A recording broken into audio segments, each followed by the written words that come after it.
Hola amigos de GeoVirtual 2.cl. Hoy día vamos a tener un tema bien especial. Hoy día vamos a hablar de las cartas y la cartografía de Atacama.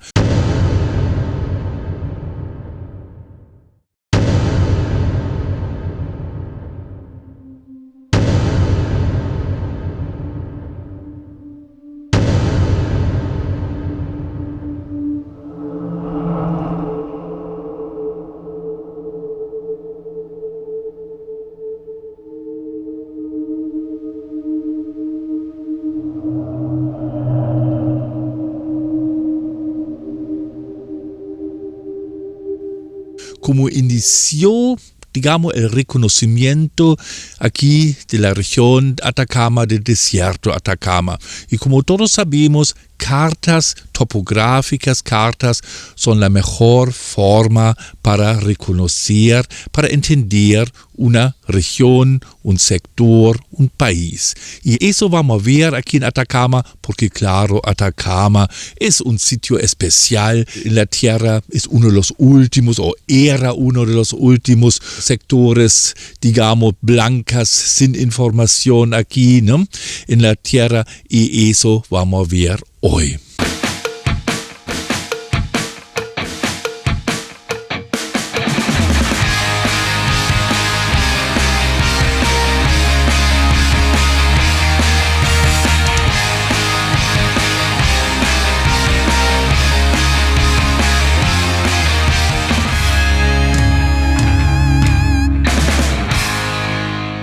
El reconocimiento del territorio del desierto de Atacama. Bien, Atacama reúne varias particularidades muy específicas. Primero, hasta hoy sigue siendo un territorio difícil a penetrar. Durante muchos años fue una de las grandes manchas blancas del mapamundi. Por un lado tenemos una superficie más de 75.000 kilómetros cuadrados. Es comparable con países como Irlanda o Suiza, casi, ¿no? Además presenta una morfología muy compleja, cerros, quebradas, sectores que incluso hoy son de difícil acceso y requieren un gran esfuerzo para llegar. Y para terminar, el clima desértico tampoco ayudó en la exploración de Atacama. Todos estos factores dificultaron durante mucho tiempo el levantamiento topográfico del desierto. En cierta forma, hasta hoy, el ingreso en algunos sectores sigue siendo limitado por razones topográficas. Pero claro, actualmente contamos con otras metodologías. Hoy existen imágenes satelitales, fotografías aéreas y también el uso de drones. Veamos ahora la historia de la cartografía aquí en Atacama. Primera fase, el inicio. Las primeras cartas datan de 1825 y 1842. La primera fue elaborada por John Mears y la segunda por John Arrowsmith. Ambas cartas muestran un conocimiento territorial todavía muy básico. La cordillera principal, por ejemplo, aparece representada como casi una línea recta, reflejando el escaso conocimiento de la época. En la carta de Mears destacan varias referencias importantes. Además de mencionar Copiapó y otros lugares, aparecen Puquios y Copiapó Peak. Corresponde al Cerro Copiapó. En ambas cartas se reconocen dos rutas principales, un camino costero y un camino interior. Este último coincide en términos generales con el camino de Inca. El mapa de Mears utiliza achuras para representar el relieve, aunque exclusivamente para el sector cordillerano. Bueno, segunda fase.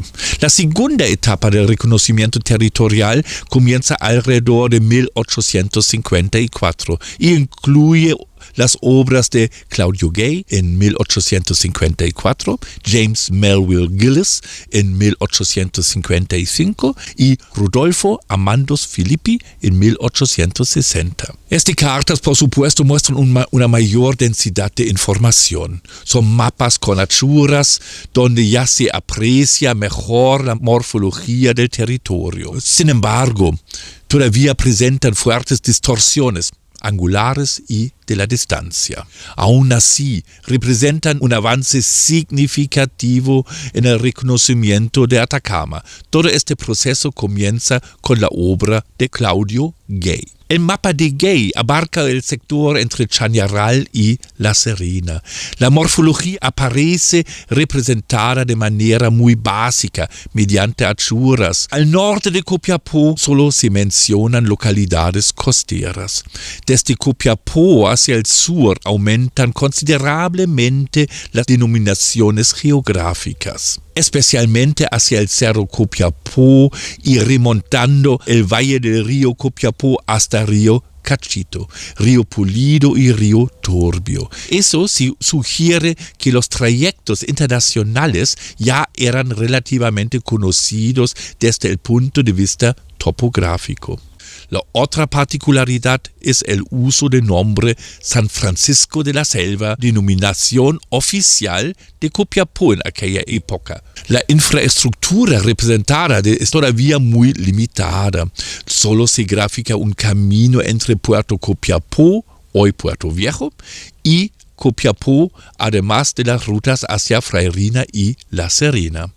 También se presume que el levantamiento original es anterior a 1852, debido a la ausencia de las vías férreas terminadas ese año. Después, hay la carta de James Melville Gillis de 1855. Es muy similar en su base cartográfica, pero presenta diferencias notables. Primero aparece representada la línea férrea entre Caldera y Copiapó hasta Potrero Seco.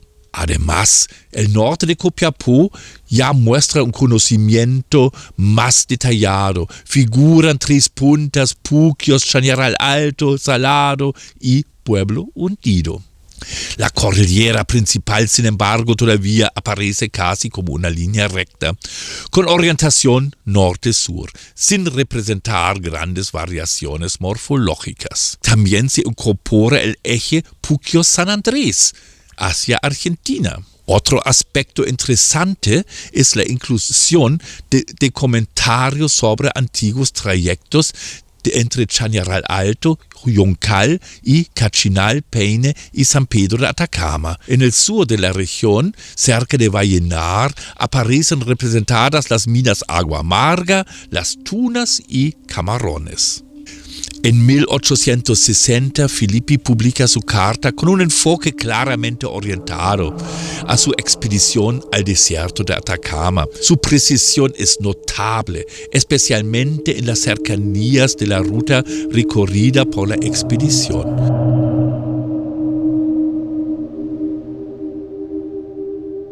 Y finalmente, hacia 1892, se deja atrás la fase más bien exploratoria y comienza realmente la fase de cartografía con un nivel topográfico profesional. Ahí vamos a empezar con la fase 3. Ahora primero vamos a empezar con la carta de San Román 1892, realmente una obra maestra, vamos a mostrar ahí, ¿no? No solamente por la carta, también por su información ahí en el contorno, ¿no? Antofagasta, un plano de Antofagasta, perfiles, muy bonitos perfiles, ¿no? Ciudad de Copiapó, ¿no? Toda la información geográfica está ahí al lado, ¿no? Ahí está la parte de Copiapó, ¿no? Bien de Puquios, ¿no? Ahí está, y claro, ahí ferrocarril a Juan Godoy, ¿no? Y claro, San Antonio ahí, ¿no? todo bien. Y claro, los boratos de Maricunga, ¿no? En esta época lo nombraron boratos de Maricunga, ¿no? Tres cruces, ¿no? Ahí claro, ahí falta todavía, donde hoy tenemos el Ojos del Salado, obviamente no llamó tan atención. Laguna Verde está ahí, ¿no? Y claro, el Portezuelo San Francisco está, ¿no? Eso es interesante que el Portezuelo San Francisco lo tienen, ¿no?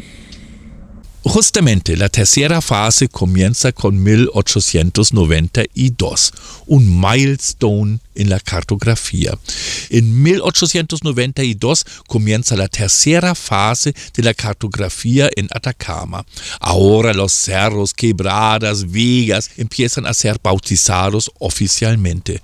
Francisco San Román y su equipo asignan nombres a numerosos accidentes geográficos. Su mapa marca el verdadero inicio de la topografía profesional, muy cercana a la que conocemos hoy. La cordillera principal aparece claramente diferenciada y con un trazado curvo y realista. Ya no es una simple línea recta.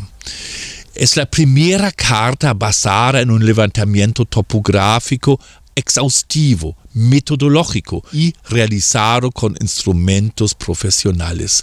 La única distorsión importante corresponde a la proyección cartográfica natural de la época. El mapa utiliza relieve sombreado.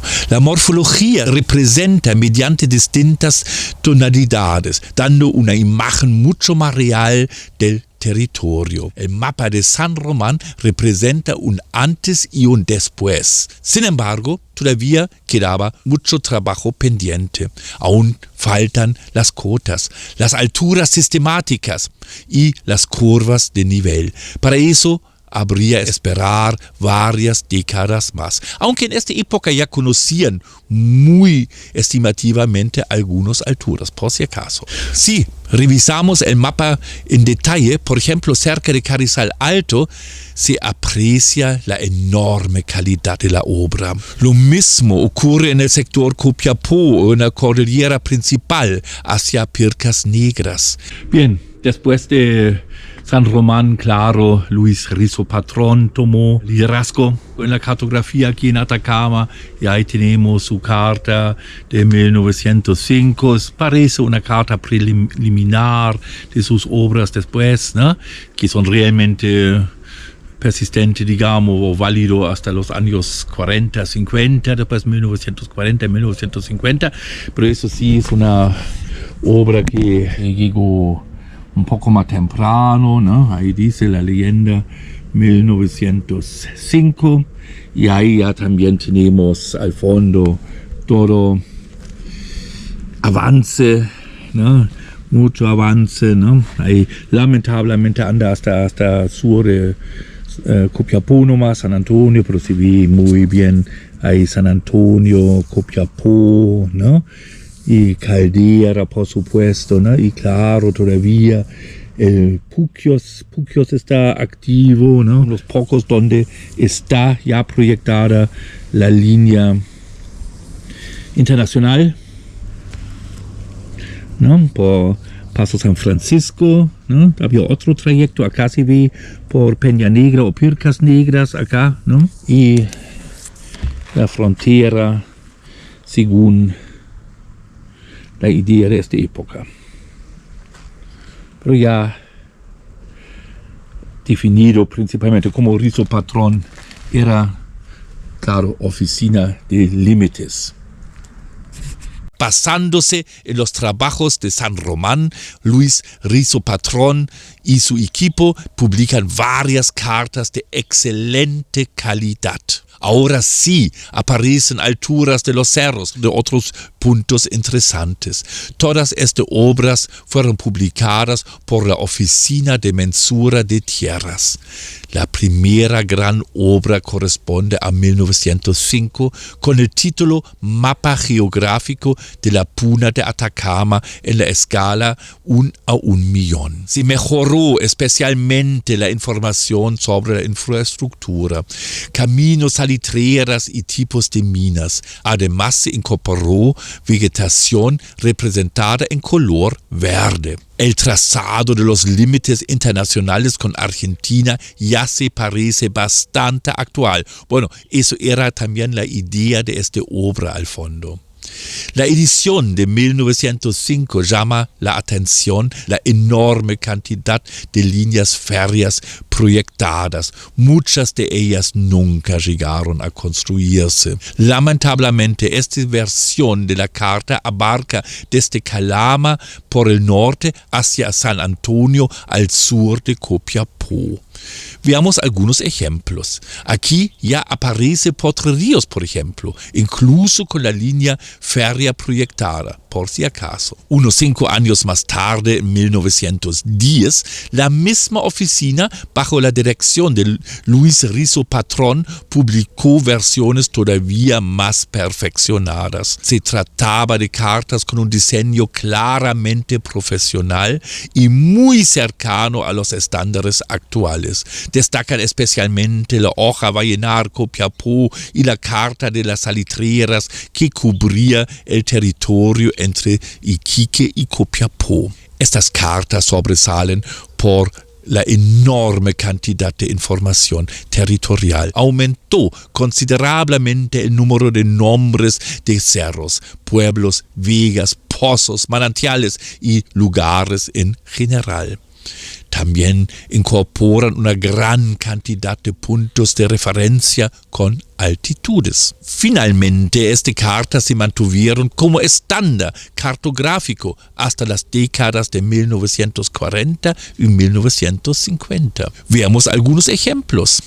Nuevamente aparece el sector de Pircas Negras y Cachito, ahora ya con el camino internacional representado.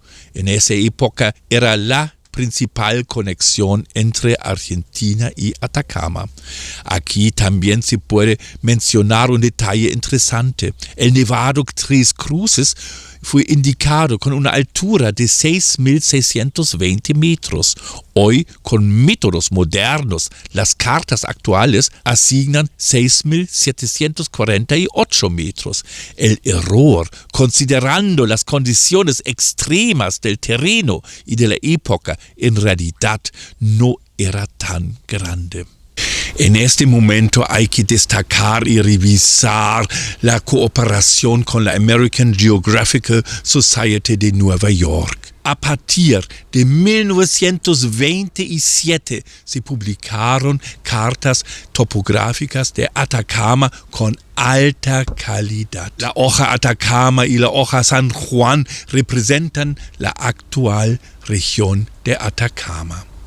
Lo interesante es que estas cartas 1927 ya incorporan curvas de nivel, claro, todo en una escala bastante amplia, 1 a 1 millón, pero esas ediciones muestran un avance notable, un paso decisivo hacia la etapa final de la cartografía algunos 30 años más tarde. Además, estas publicaciones 1927 destacan por su impresionante exactitud y por su enorme cantidad de información que contienen, algo nunca antes visto.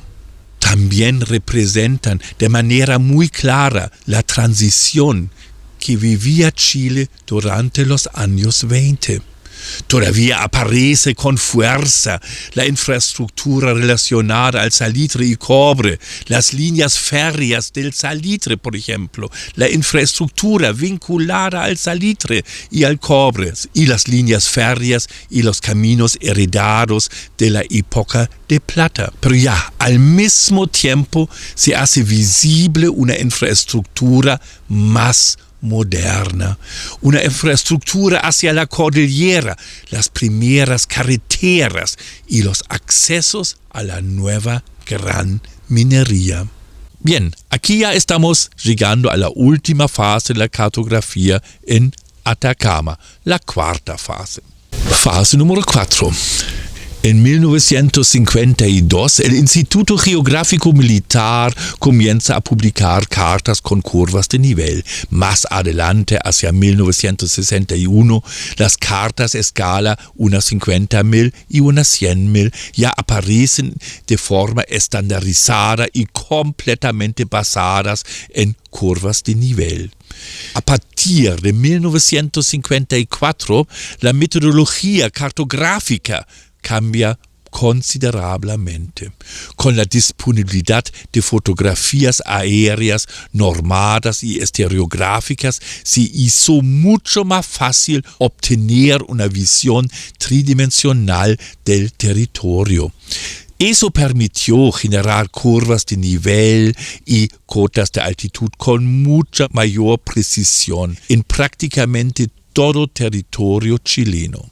Bien, eso era para hoy el desarrollo de la cartografía aquí en la región Atacama o en el desierto Atacama. Ojalá les gustó, ojalá nos vemos en la próxima semana. Chao amigos de GeoVirtual.cl.